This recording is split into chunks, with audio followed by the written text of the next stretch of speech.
he assured me that whatever happened in the future, the West would never allow Nigeria to develop to a position where its wealth and power would threaten West European interests in Africa. Mr. Chairman, I don't need any comment. Thank you very much. Thank you. Mr. Chairman, the Secretary to the conference, distinguished delegates, I will be very brief. There will be no padding. I wish to thank the President for this opportunity for re-engineering the country. I wish to go straight to say that the problem we have in this country is because we are suffering from mental slavery. Over 300 years ago, our parents sold our brothers and sisters into slavery. 300 years later, we are not different. We are still selling ourselves into slavery. There is no originality in this country. This is the root of the problem we have. Those days, the price for the slaves were trinkets, beads, gunpowder, gin, thank you very much, and so on. The price today is foreign aids. The price today is political influence. The problem we have is not of our own making. And unless we address those issues, our collusion with the colonial masters is going to cause us more problem. If we look all around, look at the ceiling, there is nothing that is new, nothing indigenous in this hall. The country itself is not indigenous. Even the coup, we are blaming the military. Even the coups that we have is not of our own making. I believe there is the author of one of the books I have read in this conference who stated that the idea of it was first suggested in one of the military conferences they attended in America.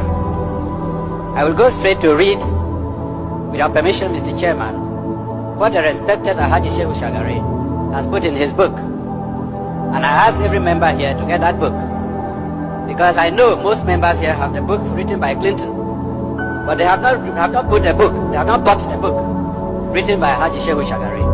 And I'm going to quote what he has written. Quote, I was particularly struck by a conversation I had with a Greek professor attached to an international agency in Geneva. He told me his opinion of why West Europeans were supporting the rebellion against Nigeria. It was, he said, common among Westerners to sympathize with the underdog in any dispute, which in this case happens to be the Eastern Igbo. But what was even more important to the West was that Nigeria was a potential rival power in Africa, a force which had to be checked before it becomes a threat to Western European interests on the continent. The Biafran challenge, accordingly, provided a suitable opportunity to trim Nigeria's growing wings.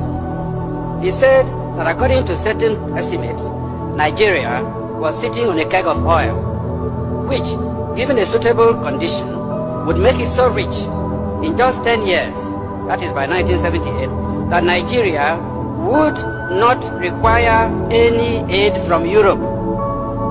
Indeed, Nigeria would be in a position to assist other African countries, especially the poorer ones, and thus undermine an important basis on which European influence was exercised over them. I underline that. He did not therefore think that Europe would stand idly by and watch Nigeria become to Africa what the United Nations had become to Western Europe. The rebel enclave, on the other hand, could be encouraged to become a rich but small and manageable African country, which would still be dependent on the West, just as some small oil-rich Arab countries have been. Finally, he assured me that whatever happened in the future, the West would never allow Nigeria to develop to a position where its wealth and power would threaten West European interests in Africa. Mr. Chairman, I don't need any comment. Thank you very much. Thank you. Can you now see what I've been telling you people all this while? You see, I told you this. He read this book and said by 1978, Nigeria would have gone far and not need any foreign aid. Doesn't need anybody.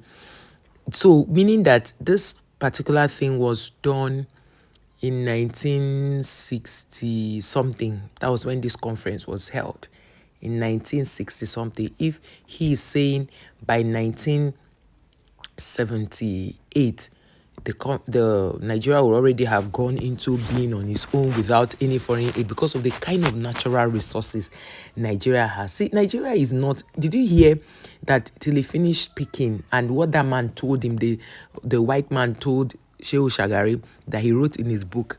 These people know that Nigeria is already what America is to the whites. Nigeria is to the Africa. So all these small countries that just gave birth to them yesterday. When I see them coming to rub shoulders with Nigerians, I look at them and laugh.